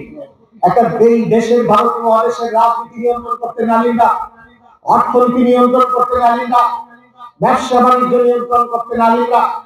কিন্তু ইংরেজরা এসে আলিমদের সমস্ত স্থাবর অস্থাবর সম্পত্তিকে বাজেয়াপ্ত করে তার সম্পদ থেকে তাদেরকে মৃত অথবা জীবিত যদি কেউ ধরে দিতে পারে তাহলে তারা পুরস্কার ঘোষণা করত যে 1000 রুপি প্রদান করা হবে।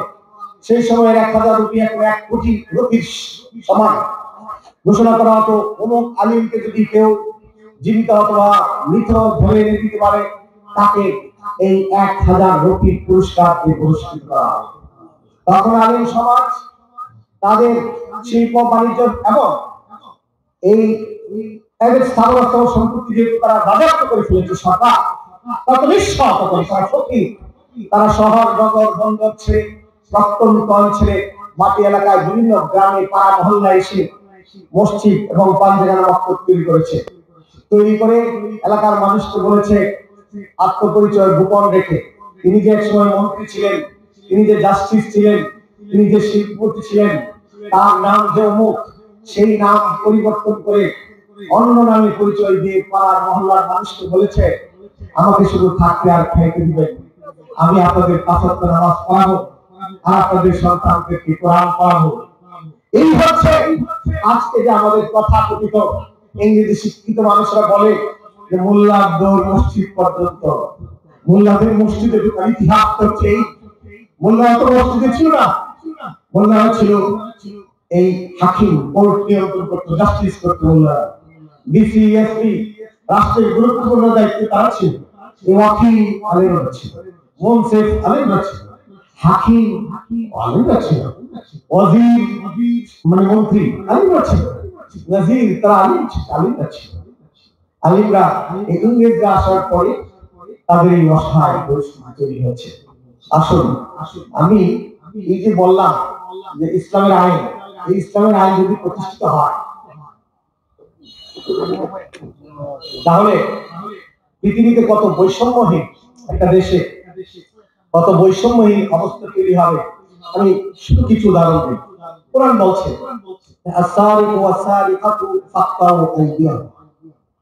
আল্লাহ তাআলা বলছেন চোর এবং চোরনি, চোর এবং চোরনি যদি চুরি করে আর সেই চুরি যদি সন্দেহাতীত ভাবে প্রমাণিত হয় তাহলে তাদের হাত কেটে দেওয়া।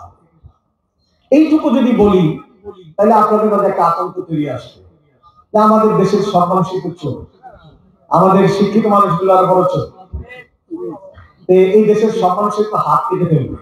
তাহলে তো মানুষের হাত দিকে না থাকে মানুষ কাজ করবে কিনা, উপার্জন করবে কিনা? বিষয়টি এরকম। প্রথম যখন ইসলামী রাষ্ট্র প্রতিষ্ঠিত হবে তখন রাষ্ট্রের দায়িত্ব হবে এই রাষ্ট্রের যারা নাগরিক তাদের যে বেসিক নিডস, তাদের যে মৌলিক অধিকার অন্ন, বস্ত্র, বাসস্থান এবং চিকিৎসা। অন্ন, বস্ত্র, বাসস্থান এবং এই চিকিৎসা, এটার পুরা নিশ্চয়তা রাষ্ট্র থেকে এবং নাগরিকদের এই দায়িত্ব পরিপূর্ণভাবে রাষ্ট্র গ্রহণ করে। যারা অসচ্ছল তাদেরকে রাষ্ট্র রেশন কার্ড দেবে, যদি তার চিকিৎসা তাকে ফ্রি দিবে, ঔষধ ফ্রি দিবে, বস্ত্রের ব্যবস্থা করে, বাসস্থানের ব্যবস্থা করে। মানুষের যে মৌলিক চাহিদা, এই সমস্ত চাহিদার দায়িত্ব রাষ্ট্র গ্রহণ করে। করার পরে সবার কারণে, সবার দোষে কেউ যদি মাঠে ঘাটে হাট বা রাস্তাঘাট ফসলের কাটতে গেলে যদি সংরক্ষিত স্থান থেকে রুবু দিনার, 1 দিনারের 4 ভাগ স্বর্ণের মূল্য পরিমাণ সম্পদ চুরি করে, আর সেই চুরি যদি সাক্ষ্য প্রমাণের মাধ্যমে, প্রত্যক্ষদর্শী সাক্ষ্য প্রমাণের মাধ্যমে সন্দেহাতীতভাবে প্রমাণিত হয়, তাহলেই তার হাত কাটা হবে, না হলে তার হাত কাটা হবে না।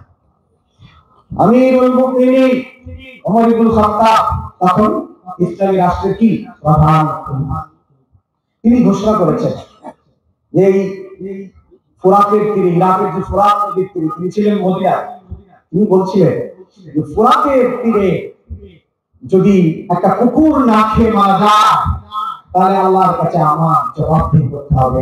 রাষ্ট্রপ্রধান আপনারা জানেন ওমর রাতের বেলা ঘুরে বেড়াতেন। একদিন এক মরুভূমিতে গিয়ে দেখেন এক মহিলা হাড়িতে পাথর জ্বালাচ্ছে আর ওমরের বিরুদ্ধে আল্লাহর কাছে শিকায়ত করছে, অভিযোগ করছে। ওমর উপস্থিত হয়ে সেই বৃদ্ধার কাছে জিজ্ঞেস করলো যে তুমি কি বলছো? বলছো যে এই দেশের যে আমি ওমর তো ভালো মানুষ না, এই যে আমি ক্ষুধার্ত আমার এই অবস্থা। ওমর চলে গেলেন বাইতুল মাল, গিয়ে তার বাইতুল মালের যিনি রাখতেন তার চাকরকে সাথে নিয়ে গেলেন, বললেন যে একটা আটার বস্তা আমার ঘাড়ে চাপিয়ে দাও। তিনি সেই আটার বস্তা ঘাড়ে করে নিয়ে সেই মহিলার দরবারে উপস্থিত হয়ে সেখানে তার খাবার দাবারের ব্যবস্থা করলেন এবং তিনি বললেন যে তুমি আগামীকাল আবার আমিরের দরবারে আসবে, তোমার জন্য আরো উপহার করব। পরের দিন যখন মহিলা গেল, গিয়ে দেখে যে গত রাত যার বিরুদ্ধে আল্লাহর কাছে অভিশাপ দিয়েছিল সেই উমরই তো আমিরুল মুমিনিন। ওমর রাদিয়াল্লাহু আনহু তখন খলিফা। একদিন এক নাগরিক এসে দেখে তিনি প্রচন্ড শীতে কাঁপছে, পাতলা ফিলফিলে কাপড় গায়ে। তিনি বললেন যে আমিরুল মুমিনিন, আপনার এই অবস্থা কি? তখন তিনি বললেন আনা আশউরুল বাররা কামা ইয়াশউরুল ফুকাহা। তিনি পাখি পানিতে ইজা বাল্লালা রাসূল, চড়ুই পাখি পানিতে ভিজতে যেরকম কাঁপে না, ওমর প্রচন্ড শীতের কম কাঁপছে। জিজ্ঞেস করলো যে তোমার এই অবস্থা কেন? ওমর বললেন যে আমার দেশের সাধারণ নাগরিক যাদের শীত বস্ত্র নেই, তারা ঠান্ডাটা কিভাবে উপভোগ করে, কতটুকু কষ্ট অনুভব করে, সেই কষ্টটা আমি অনুভব করে আমি সেটা মূল্যায়ন করছি। এই ওমরের সময় মুজনা গোত্রের কতিপয় বালক আরেক ব্যক্তির উট চুরি করে খেয়ে ফেলেছে, নালিশ আসলো এবং এই চোরদেরকে ওমরের দরবারে উপস্থিত করা হলো। ওমর জিজ্ঞেস করলেন, তোমরা কি ওই ব্যক্তির উট খেয়েছ? হ্যাঁ, আমরা খেয়েছি। আমাদের যে মালিক, সে আমাদেরকে মরুভূমিতে প্রেরণ করে তার উট এবং ছাগল রাখার জন্য, কিন্তু আমাদের যে প্রয়োজনীয় খাবার, সেই খাবার আমাদের মালিক আমাদেরকে সরবরাহ করে। কোন দিনের পর দিন উপোস থাকি। এই উপোস থাকার কারণে আমরা এই ব্যক্তির উট চুরি করে জবাই করে খেয়ে ফেলেছি। ওমর এই চোরদেরকে দেখে চোর খালাস এবং এই রাখালদের যিনি মালিক তাকে বিচারের মুখোমুখি করলেন, তাকে 2টো উট জরিমানা করলেন এবং তাকে সতর্ক করলেন, পরবর্তীতে যদি তোমার রাখালদের পক্ষ থেকে এই ধরনের কোনো অভিযোগ আসে তাহলে তোমার জন্য ভয়াবহ শাস্তি অপেক্ষা করছে। তাহলে এই ছোটখাটো চোর যারা অভাবের কারণে টুকটাক চুরি করে এদের হাত কাটা হবে না। হাত কাটা হবে এমপি সাহেবদের, হাত কাটা হবে মন্ত্রী সাহেবদের, হাত কাটা হবে সচিবদের, হাত কাটা হবে পুলিশ অফিসারদের, যারা এই দেশ থেকে কোটি কোটি ডলার বিদেশে পাচার করছে, ওই সব চোরদের হাত কাটা হবে।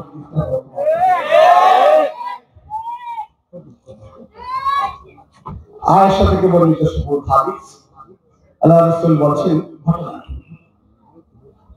আল বারা আল মাখজুমিয়া আল কুরাইশিয়া, কুরাইশদের যে গোত্র, সম্ভ্রান্ত গোত্র ছিল মাখজুম গোত্র, সেই মাখজুম গোত্রের মহিলা, কুমারী মহিলা চুরি করেছে এবং সেই চুরি সাক্ষ্য প্রমাণ সবকিছুতে প্রমাণিত হয়েছে। আদালত কর্তৃক ফয়সালা হয়েছে যে তার হাত কর্তন করা হবে। আমরা জানি পৃথিবীর সবচেয়ে সেরা মর্যাদাবান বংশ হচ্ছে কুরাইশ বংশ, যে বংশে মুহাম্মদ রাসূলুল্লাহ সাল্লাল্লাহু আলাইহি ওয়াসাল্লামের জন্ম হয়েছে। এখন কুরাইশের যারা নেতৃবৃন্দ, মুসলিম নেতৃবৃন্দ, তারা একত্রিত হয়েছে। তো তারা বলছে আমাদের এই মেয়েটা এখনো বিয়ে হয়নি, দুবারই মেয়ে, এই মেয়েটার যদি হাত কাটা তাহলে আমাদের কুরাইশদের মান সম্মান ইজ্জত গোটা আরবের কাছে একদম দুর্নীত হয়ে যাবে। দ্বিতীয়ত এই মেয়েটার তো বিয়ে হবে না, আর বিয়ে হলেও পরবর্তীতে এই মেয়েটার সন্তানরা চুন্নির সন্তান হিসেবে পরিচিত হবে। অতএব আমরা আল্লাহ রাসূলের কাছে সুপারিশ করে এই শাস্তিটা মওকুফ করতে পারি।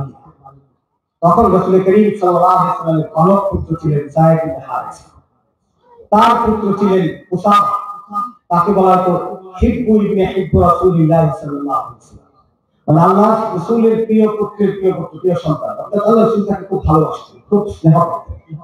সবাই মিলে উসামাকে আল্লাহ রাসূলের কাছে পাঠায়া সুপারিশ করার জন্য পাঠালেন। উসামা গিয়ে আল্লাহ রাসূলের কাছে এই কুরাইশি মহিলার শাস্তি মওকুফ করার জন্য সুপারিশ করলেন। আল্লাহ রাসূল সেই সুপারিশ শুনে রাগে একেবারে লাল হয়ে, এবং তিনি বললেন, ইয়া উসামা আতাশফা হাদ্দিদ বিল হুদুদিল্লাহ, হে উসামা, আল্লাহ তাআলার পক্ষ থেকে যে নির্ধারিত শাস্তি, সেই শাস্তি মওকুফ করার জন্য তুমি আমার কাছে সুপারিশ করছো। আল্লাহ রাসূলের চেহারা দেখে উসামার সাথে সাথে বলছে, ইস্তাগফিরলি ইয়া রাসূলুল্লাহ, ইয়া রাসূলুল্লাহ, আমি আপনার কাছে ক্ষমা চাই, আমাকে আপনি ক্ষমা করুন। আল্লাহ রাসূল মিম্বারে দাঁড়িয়ে আমার মতো ভাষণ দিলেন। তিনি বললেন, তোমাদের আগেকার উম্মতে বড়লোক, উচ্চ বংশে, অনেক উচ্চ শিক্ষিত, অর্থাৎ সমাজের সম্ভ্রান্ত মানুষ, তারা যদি চুরি করত তখন তাদেরকে ক্ষমা করে দেওয়া হতো। কিন্তু সমাজের দরিদ্র, হতদরিদ্র, বঞ্চিত, দুর্বল মানুষ যখন চুরি করত তখন তাদের উপরে চুরির বিধান প্রয়োগ করা হতো। এই কারণে আল্লাহ তাআলা অতীতে ওই সমস্ত ঔষধকে এই বেইনসাফির কারণে দুনিয়া থেকে ধ্বংস করে দিয়েছে। আমরা যাদের শাস্তিকে ভূমিকম্প দিয়ে ধ্বংস করে দিয়েছে, ঝড় থেকে ধ্বংস করে দিয়েছে, বিভিন্ন ভাবে পৃথিবীতে তাদেরকে নিশ্চিহ্ন করে দিয়েছেন। অতএব তোমরা জেনে রাখো, ওয়াইমুল্লাহ লাউ আন্না ফাতিমাতা বিনতে মুহাম্মদ লাউ কাতাআত লাকাতাতু ইয়াদা, আল্লাহর কসম, আমার মেয়ে ফাতিমা যদি চুরি করত আর সেই চুরি যদি সাক্ষ্য প্রমাণ দিয়ে প্রমাণিত হতো, তাহলে অবশ্যই অবশ্যই অবশ্যই আমার কলিজার টুকরা ফাতিমার হাত কেটে দিতাম। বলেন ইনসাফ কাকে বলে? ইনসাফ কাকে বলে? আলী কারামাল্লাহু ওয়াজহা, তিনি তখন মুসলিম রাষ্ট্রের খলিফা, মুসলিম রাষ্ট্রের প্রধান। তার একটি বর্ম, যুদ্ধের একটি বর্ম হারিয়ে গেছে, চুরি হয়ে গেছে। তার গোলাম বাজারে গিয়ে দেখেছে এক ইহুদি সেই বর্ম নিয়ে বাজারে বিক্রি করতে এসেছে। আমরা বাজারে অনেক সময় গরু চুরি করলে বা চুরি করলে সেই চোরকে ঘিরে ধরি, জনগণকে দিয়ে আপনি আদালতের মুখোমুখি করি, বিচারের মুখোমুখি করি, তাকে বিচারের মুখোমুখি করা হলো। আলী কারামাল্লাহু ওয়াজহা চিফ জাস্টিস, তিনি ছিলেন কাজী শুরাইহ। কাজী শুরাইহ দরবারে উপস্থিত করা হলো। আলীর পক্ষ থেকে এই বিচার যখন উত্থাপিত হলো, তখন কাজী বলল, এই বর্মটি যে আপনার, আর এই বর্মটি যে আপনার বাড়ি থেকে বা সংরক্ষিত কোনো জায়গা থেকে সে চুরি করেছে, এর সপক্ষে আপনি প্রমাণ উপস্থাপন করুন, সাক্ষী উপস্থাপন করুন। কিন্তু তিনি সাক্ষী উপস্থাপন করতে ব্যর্থ হলেন। হওয়ার ফলে কাজী শুরাইহ আলী রাদিয়াল্লাহু আনহুর বিপক্ষে ইহুদির পক্ষে আসেন এবং ইহুদিকে যখন খালাস দিয়ে বর্ম দিয়ে বিদায় দেয়, কিছুক্ষণ যে সে আবার ফিরে এসে বলল, যে ধর্ম এত উদার, যে ধর্ম এত ইনসাফপূর্ণ, যে ধর্ম এত ন্যায্যতার কথা বলে, যে একটা রাষ্ট্রপ্রধান সাক্ষী উপস্থাপন করতে পারি বলে আদালতের মামলায় আমি একজন মাইনরিটি, আমি একজন সেই দেশের সংখ্যালঘু মানুষ, সেখানে সে হেরে গেল।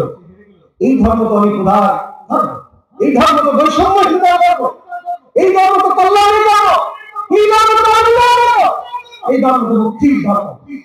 সে ফিরে এসে আশহাদু আল্লা ইলাহা ইল্লাল্লাহ ওয়া আন্না মুহাম্মাদার রাসূলুল্লাহ একটা শাহাদাত ইসলাম। আমি এই ধরনের ঘটনা আপনাদেরকে কত বলবো, যদি কত বলি তাহলে এই যে কত 12:30 বেজে গেছে, আর অনেক বলতে হবে, কিন্তু সব কেউ বলা যাবে না। ওমর খুতবা দিতে দাঁড়িয়েছেন, ওমর খুতবা দিতে দাঁড়িয়েছেন। এক মুসল্লি কয়, ওমর তোমার খুতবা রাখো, আগে আমার এক প্রশ্নের উত্তর দাও। গতকাল বাইতুল মাল থেকে কাপড় বন্টন করা হয়েছে, আমিও কাপড় পেয়েছি, কিন্তু আমি যে পরিমাণ কাপড় পেয়েছি, তোমার গায়ে যে লব্বা জুব্বা, তোমার খুব বড় দীর্ঘদেহী ছিলেন, তোমার গায়ে যে অনেক বড় জুব্বা, এত বড় জুব্বা তো এই কাপড়টি হওয়ার কথা, তুমি এই কাপড় থেকে আনবে? ওমর বললেন, তোমার এই প্রশ্নের উত্তর আমার ছিল আব্দুল্লাহ ইবনে ওমর দিয়ে। আব্দুল্লাহ ইবনে ওমর, প্রিয় যুবকেরা, এই ইসলামের যে বিপ্লব, এই বিপ্লবের মূল শক্তি ছিল তারুণ্য এবং যুবকরা। এই আব্দুল্লাহ ইবনে মাসউদ, আব্দুল্লাহ ইবনে আব্বাস, আব্দুল্লাহ ইবনে ওমর, যায়েদ, এই ধরনের উসামা, এই ধরনের তরুণরাই ছিল আল্লাহ রাসূলের যুগের সবচেয়ে জ্ঞানী, গুণী এবং নেতৃত্ব তারা সেই সমাজে দিয়েছিলেন। আব্দুল্লাহ ইবনে ওমর বললেন, আপনার কথা সত্য, গতকাল যে কাপড় বন্টন হয়েছে সেই কাপড় দিয়ে আমার বাবার পরে যাওয়া হওয়ার কথা, কিন্তু আমার বাবার ভাগে যে কাপড়টুকু পরেছিল সেই কাপড়টুকু দিয়ে তার